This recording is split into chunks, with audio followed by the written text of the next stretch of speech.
bel après-midi de Migis, toujours à Milan. Alors, on se trouve aujourd'hui à une pizzeria qui est vraiment fameuse à Milan parce qu'il faut une pizza qui est totalement différente de toutes les autres pizzas que vous pouvez trouver. C'est vraiment spécifique de la ville. C'est une pizza qui est très, très, très épaisse. La pâte est juste énorme. Elle est super soft.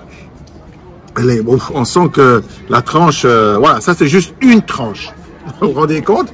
Regardez-moi l'épaisseur de tout ça. Alors, on va goûter tout ça et puis on va partager cette expérience ensemble.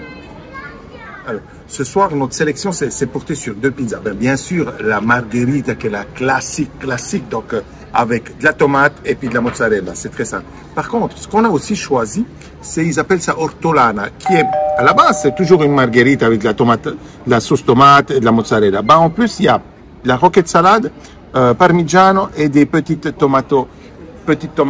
Donc, on va goûter tout ça ensemble et puis voilà. Alors voilà, ça c'est la fameuse pizza Milan. Donc c'est juste une partie. Regardez-moi ça, je vais goûter ça.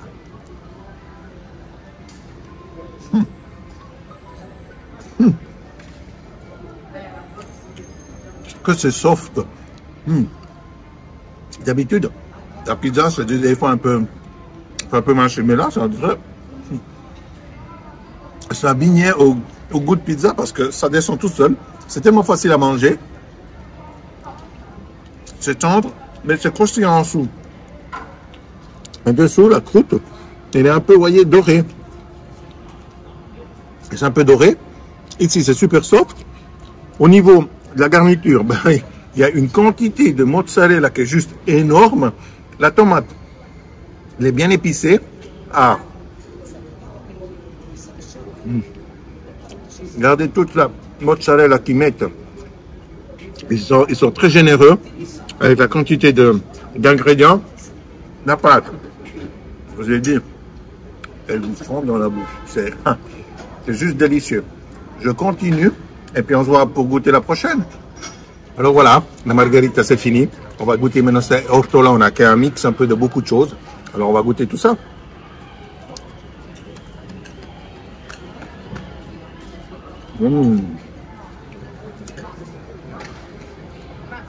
Alors écoutez, la base c'est la même chose que la margherita, mais le goût est beaucoup plus accentué parce que la roquette, avec cette pâte qui est assez un peu, on va dire, quand même huileuse, il faut être honnête avec, ça apporte un peu d'équilibre. Ensuite, les tomates, ça apporte assez de fraîcheur. Et une chose qui est intéressante, c'est le parmigiano en dessus. Ça donne un goût beaucoup plus profond parce que ça apporte du sel. Donc le sel dans la nourriture, c'est toujours quelque chose qui vous donne... C'est très apprécié, surtout avec ce genre de nourriture. Je continue et puis on se revoit tout à l'heure.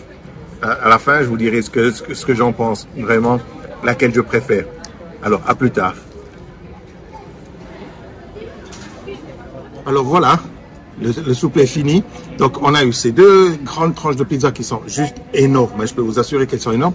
À boire, on a pris, je crois, c'était du Pepsi, ouais, du Pepsi. C'est venu pour 16 €, donc c'est même pas très cher, donc, mais c'est vraiment délicieux. Au niveau de la nourriture, mon opinion est la suivante. Donc pour les personnes qui aiment la pizza, la margherita, elle va toujours bien. En plus, avec cette recette, avec la pâte qui est assez haute, et puis qu'elle est assez un peu, on va dire, un peu très, très tendre, c'est toujours un classique, ça va toujours bien. Par contre, la chose intéressante, c'était cette manière un peu revisitée avec des tomates fraîches, un peu de la roquette, un peu du parmesan.